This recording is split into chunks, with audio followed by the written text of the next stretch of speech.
Bom dia, boa tarde, boa noite, pessoas. Como é que vocês estão? Tudo bem? Aqui quem fala é o Leandro, o host aqui do Meta RH Mais Cast. E se você não está me vendo por algum motivo, eu vou me audiodescrever. Eu sou um homem branco, de cabelos castanhos, já querendo ficar grisalho. Eu tenho uma barba, um cavanhaque, estou usando óculos, tenho aqui brincos na orelha. Estou vestindo uma camisa azul marinho, de manga longa, capuz, tá? E para descrever bem rapidinho aqui o ambiente onde a gente está, tem uma mesa de madeira aqui na minha frente, os microfones também aqui com os convidados que estão também aqui na minha frente. Atrás de mim eu tenho uma estante com alguns enfeites e tal. Do meu lado direito eu tenho uma TV onde tem o logo do Meta RH, tá bom? E basicamente é isso, tá? Agora eu vou passar a palavra aqui para os meus convidados para a gente falar um pouco, dar início a essa conversa. E aí, gente, tudo bem? Tudo bem, e você, Lê? Beleza. Tudo bem, e você? Beleza, ótimo. Então tá bom. Bom, vou começar daqui, vou puxar daqui. Gente, bom dia, boa tarde, boa noite também. Meu nome é Kelly Arnold, eu sou gerente de recrutamento e seleção da Meta RH e vou fazer a minha audiodescrição, tá? Eu sou uma mulher negra, estou usando tranças vermelhas, usando uma blusa cinza e uma calça estampada, tá? E tô aqui ao lado do meu colega aí de profissão, Daniel. Tudo bom, Dani? Tudo bem, gente. Obrigado pelo convite. Bom, meu nome é Daniel. Me descrevendo aqui hoje, eu sou um homem branco, né, cabelos grisalhos, uso topete, um topete branco, enorme. Estou com uma blusa preta de gola alta, blusa de manga longa também, calça preta e sapato preto. Hoje vim bem basiquinho, todo de preto, para facilitar aqui. Boa. Mas tá ótimo. Tá, ficou bom, ficou bom. Obrigada, gente. Legal. E ó, para dar um start nessa conversa, então, nós sempre trazemos esse assunto aqui. Eu acho que é um assunto que, por mais que o cast seja um cast recente, mas é um assunto que ele é recorrente aqui, porque também faz parte da nossa cultura, faz parte da cultura que a gente gosta de falar também. E é um assunto voltado para a diversidade, né? A gente sabe que é um assunto que ele carrega muitas camadas, mas hoje a gente quer falar um pouco mais no aspecto técnico, né? Então, por isso que, inclusive, que o Dani está aqui, que é um cara que, além de levantar a bandeira também, tem todo esse background que vai ajudar bastante a gente a desenvolver esse assunto, né? Então, a gente vai falar um pouco de planejamento e diversidade, né? E como é que isso, essas estratégias podem auxiliar na inovação aí, trazendo esse assunto em questão. Então, beleza.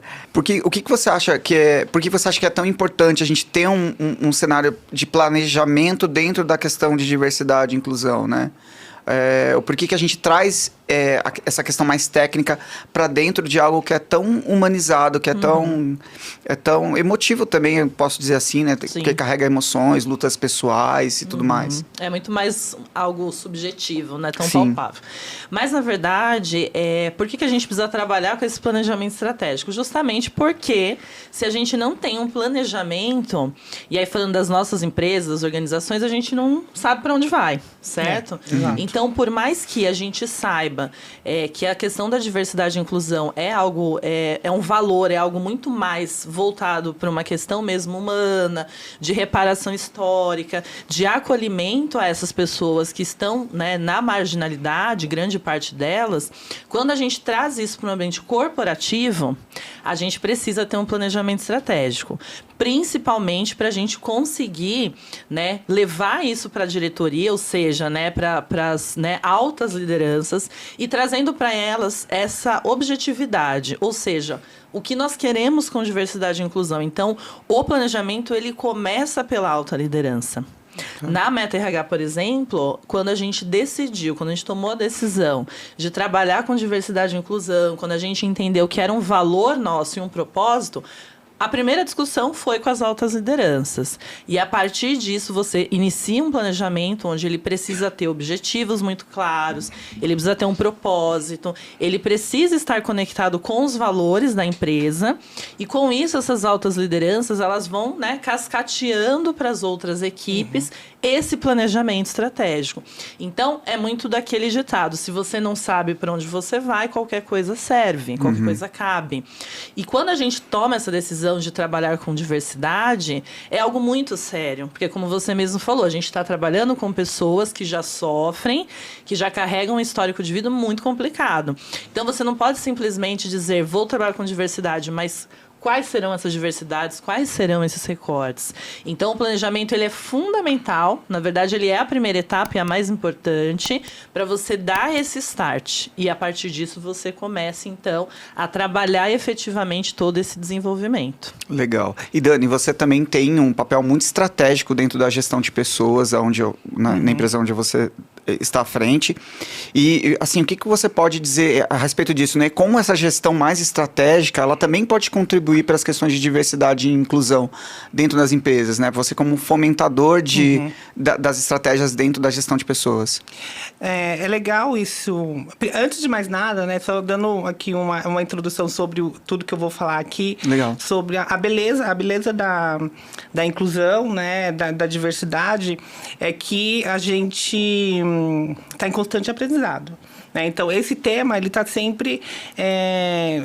muda, cada dia tem uma novidade, um aprendizado e etc. Né? Ou algo que ofende uma pessoa que está dentro desse grupo hoje, amanhã a comunidade já se readequa para poder incluir essa pessoa que está ofendida. Né? Então, eu me considero uma pessoa que está sempre...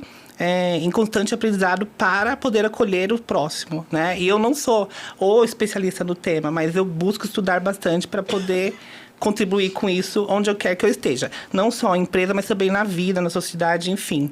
Né? Então, contribuindo com o tema aqui, falando de gestão estratégica, estou achando muito chique isso, né? Falar de estratégia sobre isso. Mas primeiro de tudo, é como que a Kelly falou, sobre conscientizar a alta liderança, né? Não estou falando somente de empresas que eu já passei, etc. É para tudo, né? Então, hoje, no LinkedIn, nas redes sociais, levantam-se muito a bandeira da diversidade e inclusão. Mas, na prática mesmo, é um tabu. Pode ser um tabu para a empresa, né? Então, porque a gente entende que nem todo mundo... é sensibilizado com esse tema, né? Tem a sensibilização, às vezes pelo foco, às vezes por falta de conhecimento mesmo, e a gente não criminaliza essas pessoas, a gente acolhe para que elas entrem ali dentro dessa atmosfera também. Então, na minha humilde opinião, trazer o letramento desse tema para a alta liderança para que ela cascateie. É exatamente o que a Kelly falou, né? Para ela cascatear essa cultura, né? A cultura vem de cima para baixo, né? Então, o líder, ele é um exemplo. Então,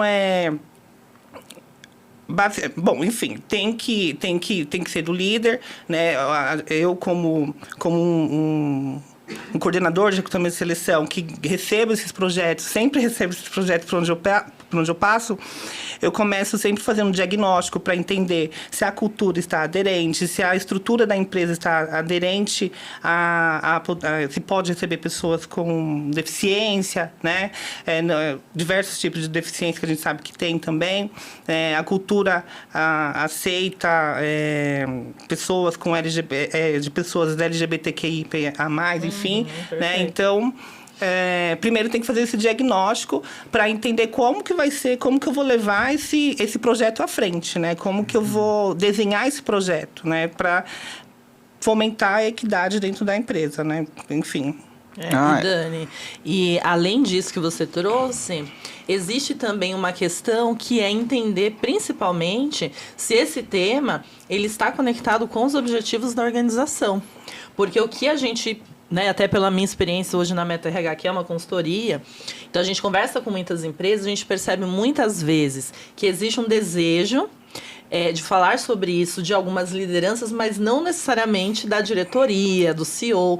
Então, a gente precisa também levantar, quando você fala esse diagnóstico, de entender o quanto esse propósito está conectado com os objetivos da organização como um todo. Concordo.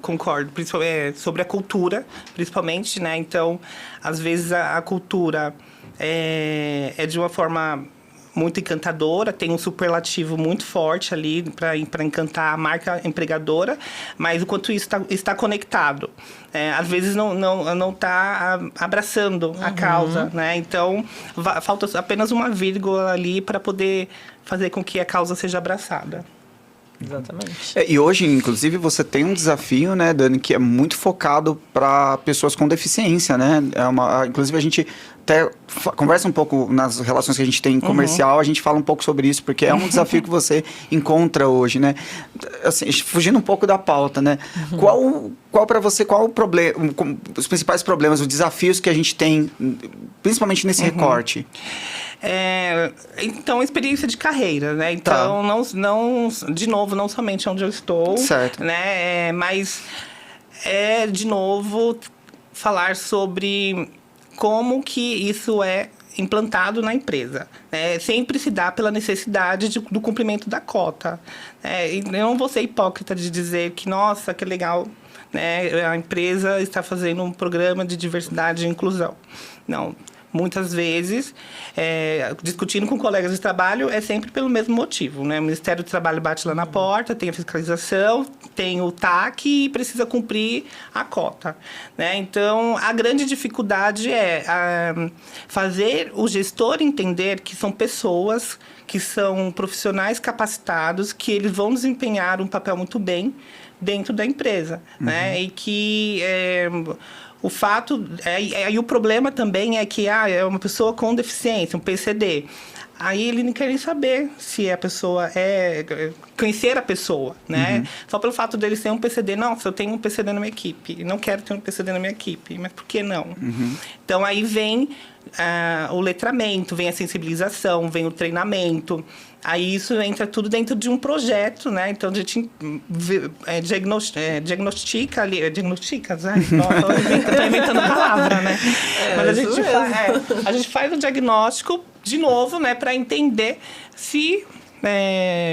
qual a necessidade do tipo de treinamento que a gente vai dar para aquele cara ali para poder receber esse profissional na área dele. Então, a minha maior dificuldade é essa, hoje em dia. A gente, há uns casts atrás, a gente falou um pouco sobre isso, sobre exatamente esse assunto, né? A gente trouxe aqui a Lau, que trabalha com a gente, e também a Rose, que é uma pessoa com deficiência, que integra também o nosso corpo de colaboradores, de pessoas colaboradoras. E a gente trocou um pouco nesse assunto falando, né, que as empresas, elas têm que ter com uma consciência, ela falou isso, essa frase foi maravilhosa, que as pessoas têm que ter uma consciência que ela não está contratando a deficiência da pessoa. Nossa, fantástico. Né? A gente não está contratando a deficiência da pessoa, a gente está contratando a pessoa, né? Sim. Então isso ficou muito marcado, assim, e realmente eu acho que a gente ainda tem essa questão de, trabalhar essa visibilidade, principalmente com os gestores, né? De que aquela pessoa ela tem um valor ali inerente e não é a deficiência dela que vai limitar isso, né? Exato.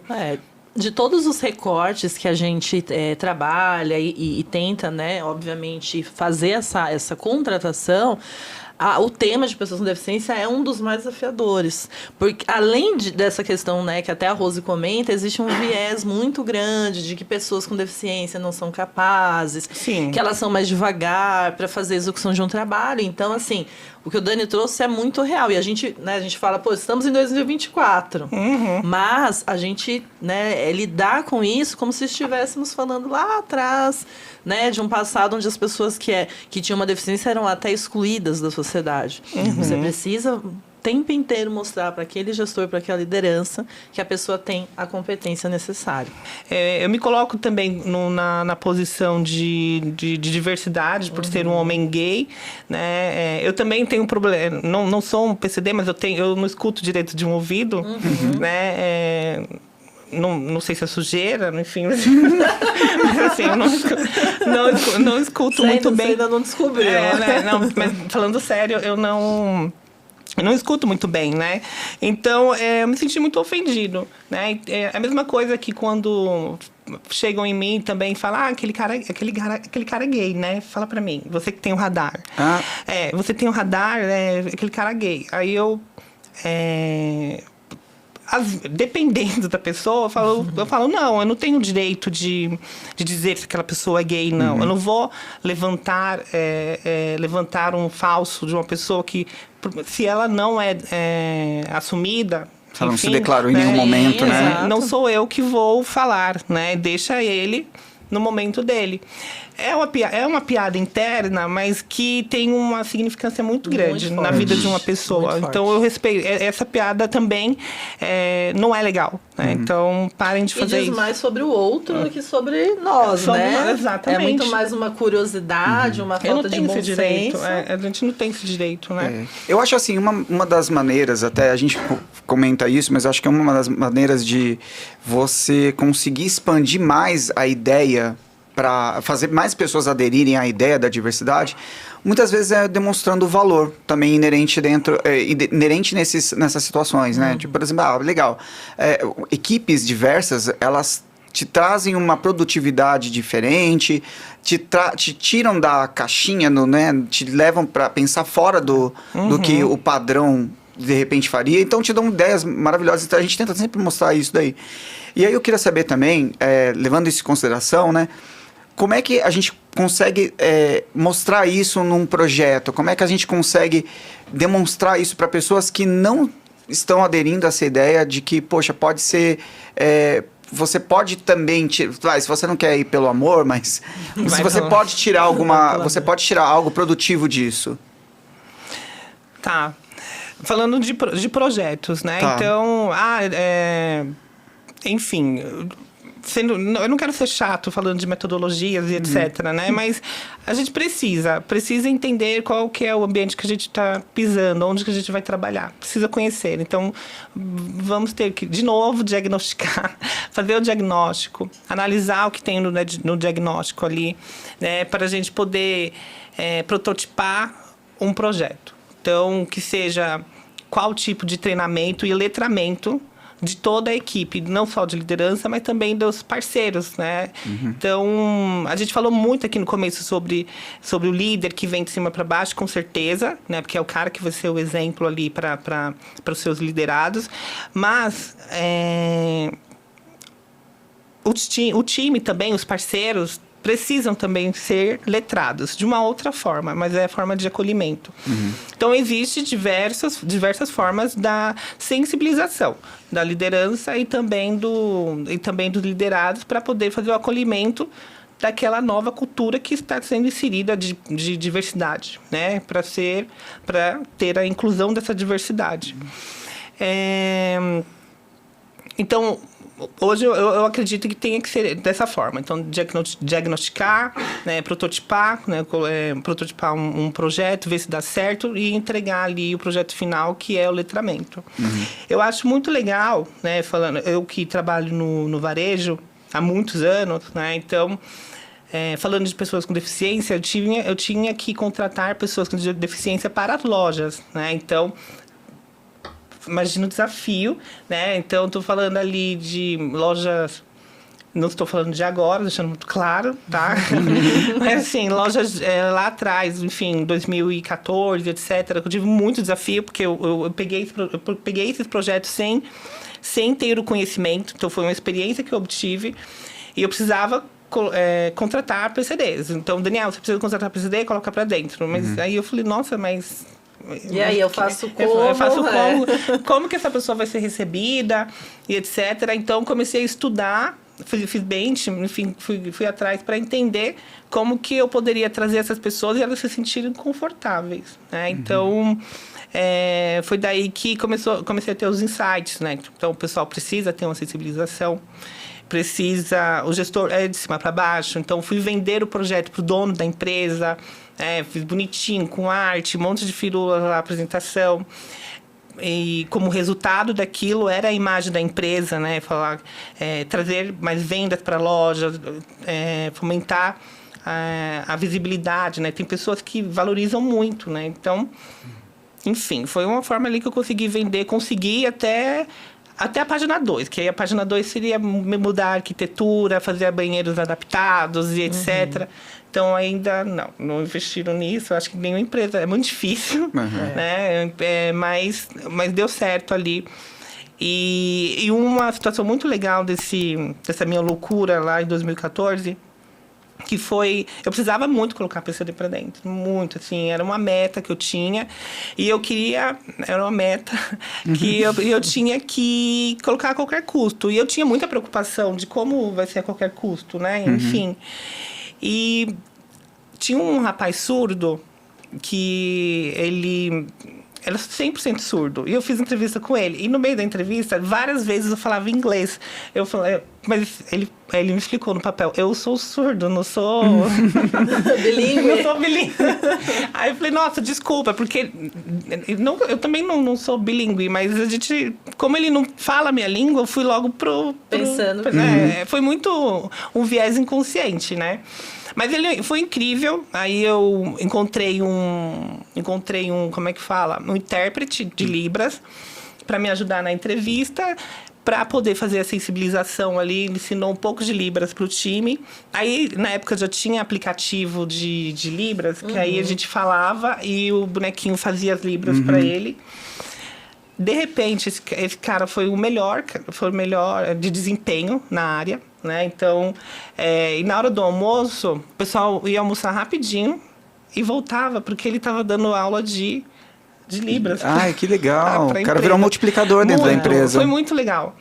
E, enfim, eu saí da empresa, ele continuou lá por muito tempo, enfim, mas é uma história muito bacana, porque ele também entendeu, ele contribuiu para a minha necessidade ali de sensibilização, inclusão, na verdade, super inclusão ali. Deu super certo, gente. Não, e o legal até, assim, um dos fatos do Dani tá aqui também, né, Kel? Existem empresas que querem preencher cotas, mas existem profissionais que querem colocar vagas afirmativas, né? Exatamente. Que é o caso do Dani, né? Sim. É muito diferente. Exato, é muito diferente. Eu sempre pego projetos de pessoas com deficiência. Seja pela cultura, né? A última empresa que eu trabalhei era por cultura mesmo, então foi necessário fazer todo esse projeto que eu disse para vocês aqui, né? Do início ao fim. E hoje... eu estou na fase da sensibilização. Eu precisei contratar para fazer o cumprimento da cota, sim. Não vou negar, né? É horrível falar dessa forma, mas né, tive que fazer. É uma realidade, Dani. Não é uma coisa... É o mercado de trabalho, sim. Né? E o Ministério que traz pra gente essa obrigatoriedade. O que cabe é realmente você ter profissionais que viram a chavinha. Beleza, se vai ser obrigatoriedade, beleza, vai ser obrigatoriedade. Mas não vai ser nos termos deles. A gente vai incluir, sim, sabe? É essa a questão. Eu acho que o lance não é se sentir mal por ter que fazer a cota, mas o que a gente vai fazer quando essas pessoas chegarem nas nossas organizações. Exatamente. Então, agora a gente está indo para uma parte 2, vamos dizer assim, e não é uma coisa do dia para a noite. É muito demorado, porque é muito delicado também, enfim, né? Uma parte 2 de sensibilização mesmo, que é a melhor parte. Então, é o letramento do líder e dos pares, aquilo que eu falei para vocês. E você percebe, né, nas reuniões, etc., as pessoas refletindo, né, refletindo sobre as piadas que alguma delas que eu te falei aqui, né, que essa é muito pesada, corta, por favor. Então, você percebe que o negócio vai nascendo. Então, aí não é só o Daniel que dá a importância. Aí começa a fomentar ali o sentimento da inclusão, né? A inclusão dessa diversidade. A gente também comenta bastante sobre, beleza, quando a gente fala em diversidade, a gente fala muito sobre a diferença do outro, né? Onde aí é um pensamento pessoal, eu acho que quando a gente consegue, na verdade, mostrar como a gente é parecido em vários aspectos, eu começo a criar também um canal de empatia, né? De entender, beleza, que nem a gente comentou um pouco antes até de falar, legal, o Dani é um homem gay casado com um outro homem, eu sou um homem hétero, tenho lá minha esposa, mas, cara, nós, independente disso, nós temos problemas de casais, sabe? Então... Existe uma situação empática dentro da coisa. Eu acho que às vezes falta a gente criar esses canais de empatia, né? De falar, beleza, o cara também tem problemas como eu tenho, assim. E como é que esse problema afeta o cara? Né? Como é que vai afetar a pessoa? Mas esse é o grande lance de diversidade. Apesar da gente, quando a gente fala de diversidade, a primeira coisa que as pessoas pensam é em diferenças. Na verdade, o contrário. Porque diferente todos somos, independente de grupos, né, de recortes. E quando a gente senta para conversar com essas pessoas diferentes, você começa a perceber que você, na verdade, tem muitas coisas que são parecidas. Sim. Às vezes a questão da origem, de onde você nasceu, né, de um local ali marginalizado, por exemplo, aí você começa a conversar com uma outra mulher, seja mulher trans, independente desta mulher, e começa a ver que tem problemas parecidos com os seus. Então, na verdade, quando a gente fala diversidade, é sim enaltecer as diferenças, mas no sentido de todos somos diferentes. Sim, independente todos. se você é um homem branco, se você é um homem preto. Mas a partir dessas diferenças, aí sim você começa a entender que são cenários que talvez você não tenha vivido. Mas que você pode sentar com a pessoa, conversar, e a partir disso você começa a entender o mundo dela. No caso da empresa mesmo, cara, a empresa tem uma meta, ela tem coisas. E, cara, tá todo mundo no mesmo barco. Nesse A gente sentido, precisa tá todo mundo entregar junto. a mesma coisa. Sim. Não é só que, beleza, algumas pessoas vão ter mais proficiência em uma coisa, outras vão ter em outras. Beleza, como a gente vai se unir para atingir esse objetivo em comum, né? Essa é a questão. Sim.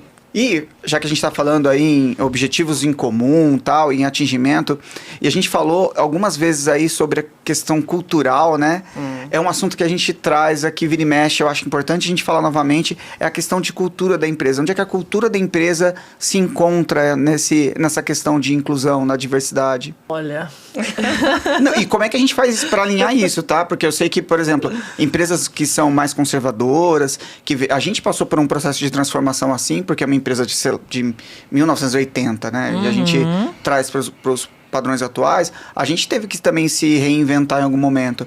Como é que a gente faz isso? Como é que a gente adequa a cultura da empresa, principalmente empresas que são mais tradicionais, para essa questão contemporânea, para essa coisa de agora? Sim. Pode ser um tabu para as empresas. Pode ser, porque eu não quero ser tão taxativo de dizer que é um tabu. Então, nem todas. Mas a cultura, ela também não é de uma noite para o dia que a gente muda.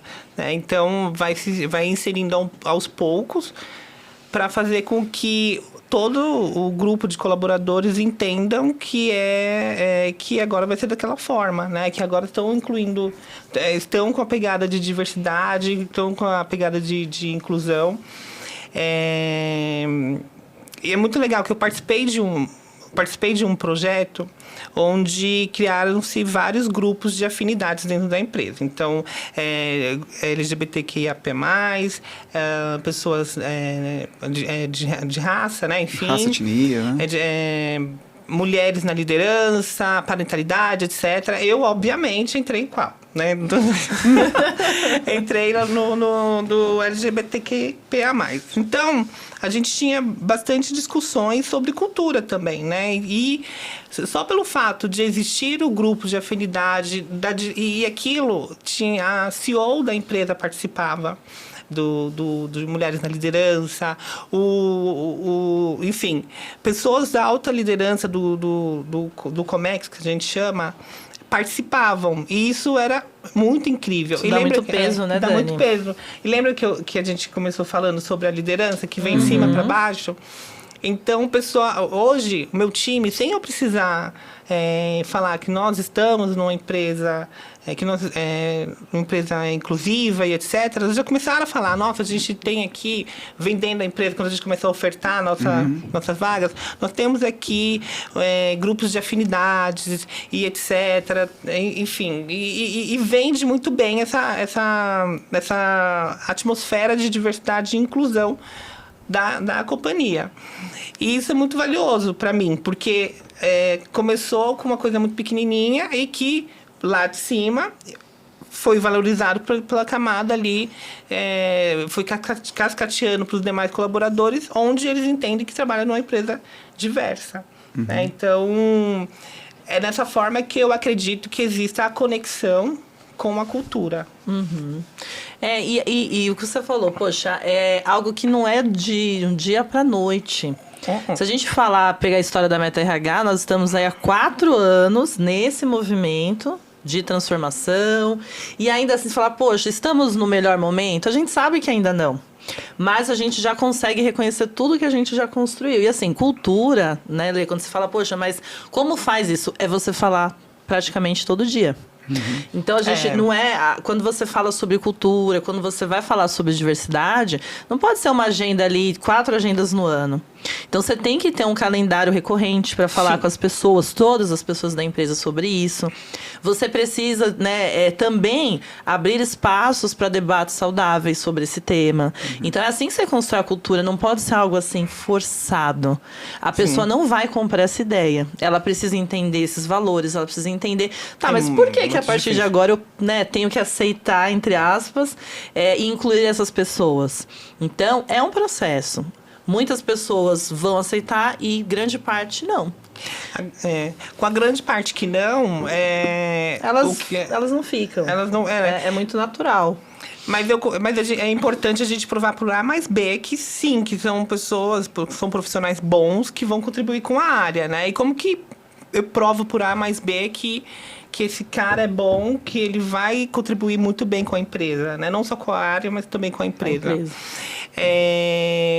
Através de dados. Então, teve um momento assim que eu estava sendo tão nocauteado por esse tema, né? Não quero e eu preciso. Não quero e eu preciso. A pessoa não quer e eu preciso. Então, fica aquela coisa, né?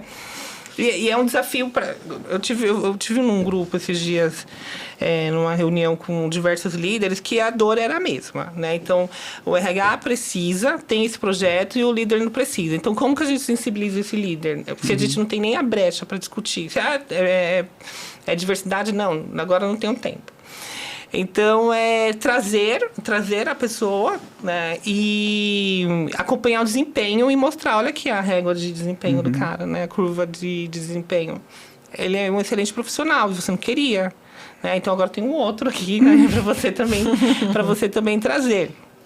Então, com fatos e dados, acompanhando ali trimestralmente, com conversas, né, enfim, saudáveis, dar espaço para essa pessoa também poder se mostrar e dizer a sua experiência na empresa sobre acolhimento, etc., né, move a mentalidade daquele gestor que não queria. Tá? Então, eu acredito muito... Também, é óbvio, né? Contra números não há argumentos, né? Mas dá muito certo. Eu posso até falar um pouco sobre experiências pessoais, porque eu também estou numa posição de liderança, e eu acredito que para pessoas que não fazem parte de nenhum recorte, a primeira coisa que pode vir, assim, mas nem... A gente pode até falar, não, é preconceito, é discriminação e tal. Mas eu acho que é medo. É medo de você não conhecer, de você você está entrando numa zona desconhecida, sabe? Às vezes você, eu vou ter que lidar com uma pessoa, sei lá, uma pessoa trans. Meu Deus, e se eu errar? E se eu não sei o quê? E como é que eu vou... É muito natural, assim. Mas isso só foi normalizando para mim, ou me tranquilizando, a partir do momento, você falou dos grupos de afinidade, a partir do momento que eu fui me enfiando nos grupos de afinidade. Então, isso para mim foi transformador, e eu acho que às vezes a gente fala muito dos grupos de afinidade como locais seguros, né? Locais onde você pode acolher e trabalhar esses grupos para que eles se sintam pertencentes àquele lugar. Mas também para as lideranças é um lugar de aprendizado. Então, é um lugar onde eu posso sentar, escutar as dores de pessoas que não vivem os mesmos problemas que eu, mas têm os problemas próprios, que eu nunca sequer vou chegar perto, e vai me dar um conhecimento que eu... Poxa, vai me ajudar a lidar com essas questões e cada vez mais aceitar. Mas eu acho que também tem essa questão dos números. Você mostrar quanto uma pessoa é eficiente, independente é muito bom para o líder, né? Muito bom para o gestor, não é? Não só para o gestor, mas principalmente para a autoliderança. Mas é verdade, porque quando você, por exemplo, né, a gente está falando de RH, quando você RH vai para a autoliderança e vende um projeto, olha, a partir de agora vamos começar a incluir pessoas diversas, a primeira coisa que eles vão te perguntar é, mas para quê? Por quê, né?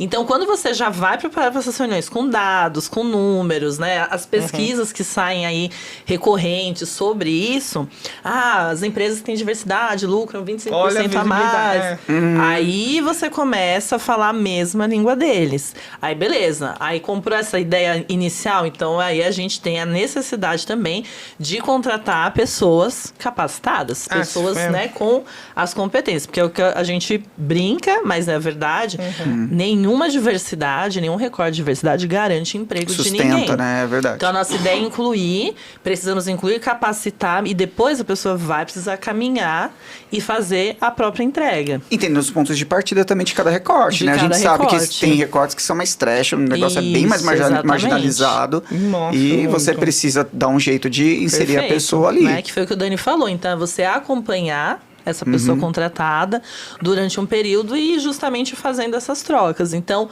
é um combo entre trazer números, né, faturamento, mas mais do que isso, mostrar que todas as pessoas são capazes, se elas tiverem a condição, né, de um ambiente ideal. E olha que interessante, teve um projeto que eu participei, que era pessoas carentes, eu não sei se... em situação de vulnerabilidade, né? Exato. Então, eu trabalhava numa empresa de tecnologia onde existia ali uma lacuna da necessidade de contratar profissionais de TI. Teve aquele boom de TI na pandemia, né? Precisava tanto, a gente sabe, né? Como a gente sabe como a gente sofreu. Não tinha, né? Na verdade, não tinha. Onde nós vamos recorrer para poder trazer, né? Enfim.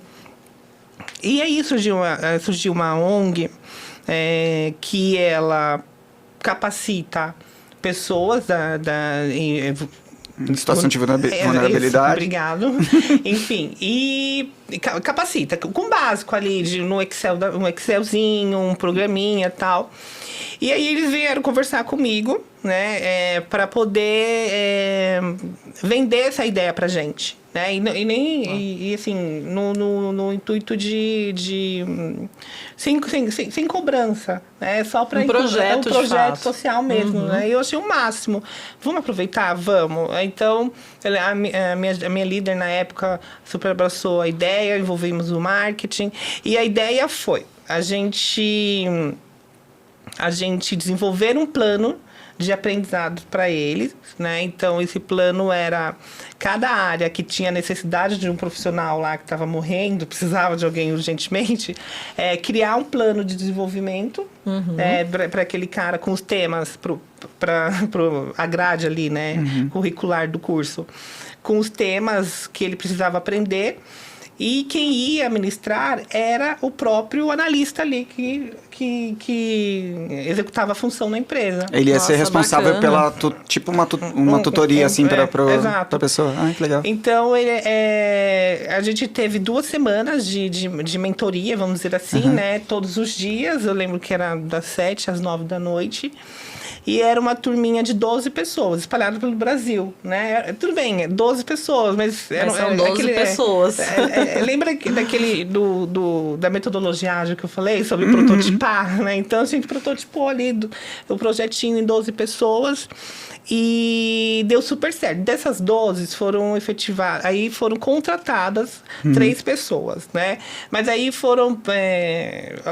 teve diversas situações que não deram, desde não ter vaga mesmo para determinada função, que a gente percebeu que a pessoa só ia até ali, naquele momento, precisava de mais recursos e etc. Mas a gente conseguiu ali empregar 3 pessoas com esse projeto, né? Então, é uma ideia bacana. Depois eu vou compartilhar com vocês o nome da ONG. Dessa ONG. Ah, legal. Tá? A gente vai deixar o link também aqui. Interessante. Então, pode ser, eu espero, tá? Que vocês me ouçam e estejam com esse mesmo projeto, que é muito legal.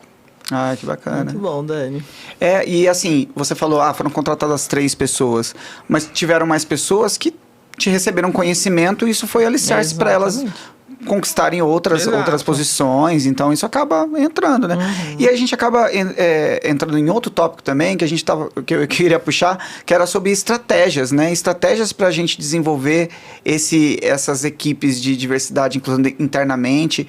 Eu acho que a gente já falou de algumas que são interessantes aqui, mas eu queria ouvir mais, se tem mais que a gente possa fazer, assim, o que a gente consegue desenvolver dentro desse tema. Olha, tem bastante coisa, mas assim, eu acredito que até quando a gente vai falar com outras empresas, faz bench, né, o caso do Dani, o que a gente percebe, Lê? Que basicamente o que vai fazer com que um projeto de diversidade e inclusão dê certo numa empresa são as pessoas. Não tem jeito. Então, para que isso aconteça, a gente vai precisar não só letrar, mas realmente, como eu comentei já, ter uma agenda recorrente sobre esse tema. Sim. Né? Mas que estratégia? Como a gente falou, rodas de conversas, debates, grupos de afinidade, trazer também pessoas que são autoridades no tema, não só da sua organização, mas de fora, para conversar com essas pessoas. Você estar o tempo inteiro ligado a dados, ou seja, beleza, como que está a diversidade no mundo afora, não só aqui no Brasil, não só no meu segmento. Você levar esses números, essas informações para a diretoria, para ter essas conversas, né? Mas principalmente realmente trazer essas pessoas desses recortes para dentro da empresa, porque elas também vão nos ajudar nesse processo de aprendizagem, de fomentar essas conversas, de você realmente conseguir, né, unificar. Então, quando a gente falar de estratégia, na minha visão, tá? Não existe outra estratégia que não seja, de fato, o letramento, né, as conversas e essas agendas recorrentes. Por quê? Cai no esquecimento. Você faz uma agenda lá em janeiro e uma outra em dezembro. Tem que ter a constância, né? Você tem que ter a constância para que essa constância gere o resultado. Sim. Então, eu acredito que não tem, é o que eu brinco, não tem muito o que inventar. Realmente você, né, colocar para dentro e estudar, gente. Aprendizado o tempo inteiro. Exato. Assim, se eu puder contribuir, né, enfim, trouxe para dentro, né? Geralmente começa de trás para frente, como eu disse, Ministério do Trabalho, eu sempre vou voltar aqui para pessoas com deficiência. Mas então tem o Ministério do Trabalho que bate ali, precisa contratar, etc, enfim, né? Então, para a gente trazer isso de uma forma consistente hoje, né? Então, antes de mais nada, desenvolver uma política de diversidade e inclusão, né? Além do todo o diagnóstico que eu falei aqui atrás que tem que fazer, não só de pessoas, de cultura, mas também de arquitetura, né? Então, fazer esse, como que eu posso dizer? Fazer esse mapeamento, esse letramento, a política vai respaldar você, né? Então, eu adoro ter política, porque eu pego a política e falo, tá aqui. Tá escrito. Então, Exato. por gentileza, vamos cumprir, né? Então, outro ponto que eu fiz, que foi muito bacana, é a revisão do processo seletivo, né? Dos recrutadores.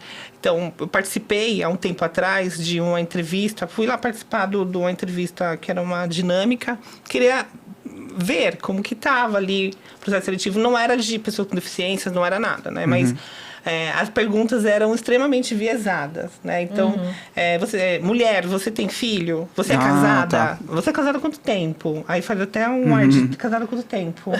Né? É um ar de... Será que ela vai falar quantos anos? Pretende ficar grávida, pretende. Aí a pessoa fala, inocente, fala dos sonhos dela e isso pode ser um corte ali, um recorte do sonho dela, que não foi aprovada porque pretende se engravidar. E eu acho isso ridículo, acho um absurdo. É uma empresa muito distante, tá? Eu quero deixar muito claro, uma empresa muito distante. Um gestor executivo, é um absurdo isso, né? Mas o gestor executivo falou, eu não acredito, a pessoa tá grávida. Aí eu falei, nossa, que legal. Nossa, eu vou lá. Eu uma bestinha. Levantei da mesa e fui lá. Parabéns. Falei, aí ele, não, o que você está fazendo? Nossa, acabei de contratar, a pessoa está grávida. Nossa, um absurdo. E não dá para desligar. Aí eu falei, não, mas por que desligar? Que ridículo. Aí já desce um sangue caliente da gente, né? Esse sangue latino que a gente tem. Enfim, você deve ter também. Enfim. Bastante. Então, eu falei, nossa, que ridículo. Aí ele caiu um pouco em si, né? Que não só eu, mas alguns colegas que estavam lá achou ridículo. Então,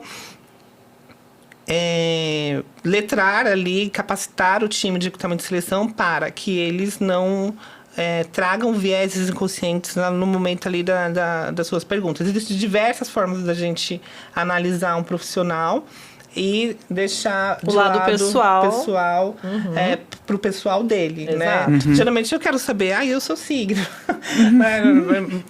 Nada a ver, mas assim, coisas ali, eu quero conhecer a pessoa em si, não o pessoal dela, né? Então, eu acho que essa revisão foi muito consistente aí para poder contribuir. A avaliação, como eu disse ainda há pouco também, a avaliação do profissional com deficiência. Qual que é a performance dele durante todo esse tempo que trabalhou com a gente? É uma performance boa? Esse grupo de pessoas, 70, 80 pessoas com deficiência que a gente hoje tem na empresa, olha a performance de todos. Poucos têm aqui uma performance baixa. Por que vocês são tão resistentes se o pessoal são profissionais que entregam? Então, são estratégias que eu trago aqui que eu consigo driblar um pouco o preconceito de gestores. Uma outra coisa que talvez a gente não falou, mas que também faz bastante sentido e ajuda muito, é quando a empresa coloca a diversidade e inclusão dentro das estratégias, dos OKRs, por exemplo. Dos objetivos, porque aí isso passa para a empresa inteira. Então, as pessoas sabem que precisam também trabalhar com isso. Tá dentro da estratégia, tá dentro das OKRs, a gente precisa alcançar essas metas. É diferente quando você vai conversar com uma empresa e fala, poxa, eu tô começando a trabalhar com DI, mas não tá nos objetivos. Exato. Não tá nas estratégias. Então, fica um negócio solto, assim, eu posso ou não posso falar sobre isso. Que já conecta com a cultura também. Já conecta com a cultura. Então, quando tá dentro da estratégia principal, toda a empresa, querendo ou não, gente, é obrigada a trabalhar com isso. E eu acho que também observar bem, assim, os stakeholders, né? O que eu tenho o que o meu fornecedor, ele pensa? Né? Se o meu fornecedor tá alinhado com os valores que eu estou tentando imprimir aqui, de repente uma OKR de diversidade e inclusão, porque não adianta nada, né? A gente acaba estendendo esse braço para conseguir uma ajuda externa, só que às vezes ele não acompanha o ritmo que a gente tem, né? Sim. Exatamente. É isso aí.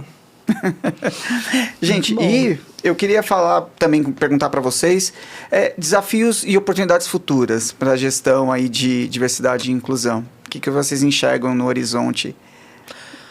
Olha, desafios são os que a gente já vive hoje. Lê, assim, dentro de todos os desafios que a gente tem, na minha visão, ainda é você precisar provar para as pessoas porque é importante incluirmos pessoas diversas. E aí, quando você fala de provar, é realmente você precisar falar com essas pessoas, com essas lideranças, com os nossos clientes o tempo inteiro sobre isso. Então, isso, eu não vou mentir, né? Gera um processo de desgaste. Por isso que eu falo que quem... Gigantesco.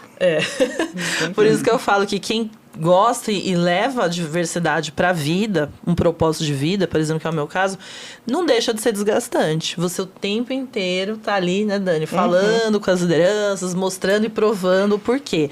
Então, acho que esse é o grande desafio, você falar com pessoas que não acreditam, que não querem trabalhar com isso. Agora, oportunidades eu vejo muitas, principalmente porque essa nova geração que está vindo, a geração Z, a geração Alpha, eles já estão nascendo, eu falo que eles já nascem... É a nossa esperança. Eles já nascem falando sobre isso, eles gostam, eles acreditam, eles respeitam. Então, daqui 5 anos, 10 anos, vai estar muito mais teoricamente, né? Espero que sim, tranquilo da gente abordar esses temas, porque já são pessoas que vão estar no mercado de trabalho, serão futuros líderes também. Então, assim, olha que maravilha. Diferente de hoje, que a grande parte das nossas lideranças ainda são pessoas da minha geração e até de gerações passadas. Então, oportunidade eu vejo muito mais do que a gente tem hoje. E o Dani falou também um pouco daquele negócio, o programa que prepara pessoas. Pô, se a gente, no futebol a gente tem isso, a gente tem os times de base que vão preparar o jogador para a seleção principal. Maravilhoso. Então a gente tem com planejamento, com trabalhando direitinho lá, trabalhando dentro de uma metodologia que tem começo, meio e fim, né? Eu acho que a gente consegue trazer esses profissionais qualificados, além da gente falar, o recorte de diversidade, na verdade, deveria ser algo que é só um detalhe dentro daquele profissional. Uma característica da pessoa. Exato. Eu concordo sobre a oportunidade que a gente tem aí referente à nova geração que vem chegando. E eu tinha pensado, eu nem tinha colocado isso no meu speech, né? Então, eu achei interessante porque eu pensei nisso esses dias e me senti muito, não grato, mas confortável. Porque muitas vezes eu transito entre esse grupo e eu me sinto muito à vontade, né? Então, que é o Daniel gay, que tem a voz um pouco açucarada, como o pessoal fala, né? Então, não preciso tentar engrossar a voz um pouco para poder me posicionar para algumas coisas. Então, eu me sinto incluído ali naquele determinado grupo. Então, sobre oportunidades, eu vejo diversas. E esse projetinho que eu disse, projetão, né? Sobre capacitar pessoas em vulnerabilidade, né? Com recursos da própria empresa que vão explicar ali como apertar o botãozinho do sistema, né? Que você vai trabalhar nisso, que, enfim, vai expandir o universo de oportunidades para eles, é muito bacana. Então, trabalhar com os stakeholders mesmo, com os fornecedores e etc., para poder trazer mais soluções, né? Não é só o Daniel aqui ou aquele que tem ideias, né? Tem tantas ideias legais aí para fora que contribui aí para esse tema. A gente sempre partindo da questão do respeito, né? E se tiver o respeito... todo mundo se escuta e todo mundo consegue... A gente consegue implementar aí qualquer projeto. O respeito e a empatia, né? Eu acho que a empatia, se colocar no lugar do outro, eu me coloco muito. Eu sofro muito com esse mood que eu tenho de me colocar no lugar dos outros. Um exemplo, essa triste situação do Sul, né? Então, eu assisto as reportagens, choro, né? Então, a empatia de se colocar no lugar dos outros, de uma outra pessoa que tá batendo na porta da empresa, pedindo emprego, e ela não é aceita porque é uma pessoa que se enquadra num grupo de diversidade, é horrível, é muito triste. É muito triste, é verdade. Então, eu sofri muito com isso. Eu queria até trazer um depoimento. Claro, mano. É muito o testemunho no canal. Mas assim, meu primeiro emprego...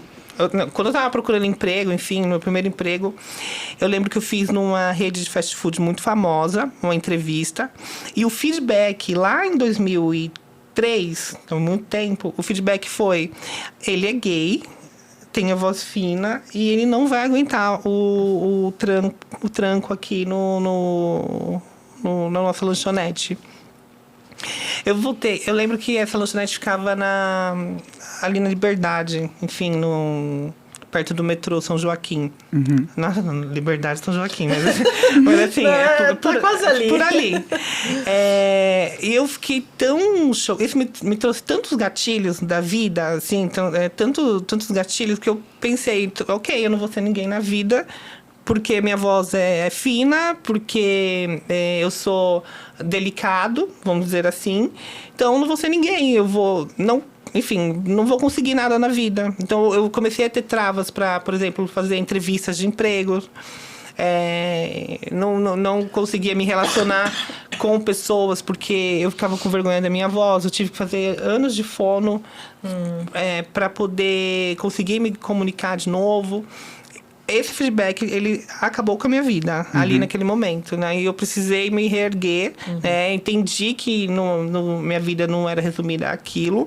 E hoje, essa pessoa, eu não sei, nunca mais encontrei. Não sei como que vai ser, mas como que ela está hoje. Como que ela está hoje, né? Mas eu sinto muito por ela ser assim, né? Porque hoje o universo é tão diverso, vamos dizer assim, né? Que é um prazer fazer parte disso. Hoje eu sinto um prazer de ser uma pessoa que se enquadra num grupo de diversidade. Então, que bom que ela fez isso, que me fez aprender muita coisa. E aí a gente vê mais uma vez a responsabilidade que a gente que trabalha com RH tem, né, na vida das pessoas. É absurda, porque né, isso nem foi um feedback. Não foi. Né? Mas a gente vê o quanto, né, uma liderança ruim, até mesmo para um colega que não sabe conversar, que não sabe né, colocar as coisas de uma maneira muito empática, às vezes você realmente acaba com a carreira de uma pessoa. Sim. Então, por isso que é importante sempre a gente falar sobre esses temas, porque a gente já parte do princípio que a grande maioria das pessoas não sabe sobre, e tudo bem, sim. até ontem a gente também não sabia nada, ainda não sabemos quase nada. Nossa, gente, não me cansei. Mas é importante, a gente precisa conversar, a gente precisa trazer para as pessoas como falar, o que você deve falar, o que você não deve. Exato. Os assuntos não podem ser mais tabu, pode a ser gente tem que jogar, a gente tem que também. jogar na mesa e discutir de forma franca, porque Exato. só assim a gente vai construir, né? Só assim a gente vai conseguir estabelecer aí novos conceitos e gerar essa acessibilidade para todo mundo, né? Sim, exato. Concordo. Isso aí. E, gente, chegamos no final desse episódio. Mas sempre assim, quando o negócio tá ficando muito bom. Começa a esquentar, né? Mas é um assunto muito legal e tem muito pano pra manga. Com certeza, Dani, a gente vai poder chamar mais vezes para trocar essa ideia. E eu queria também agradecer a vocês aí que assistiram a gente até agora. Muito obrigado. Dani, agradecer a você. Kelly também, gente. Obrigado mesmo. Gente. Se possível, eu vou deixar o contato de vocês aí no post, para quem quiser saber mais da trajetória desses dois profissionais. E é isso aí. Espero vocês até a próxima. Valeu!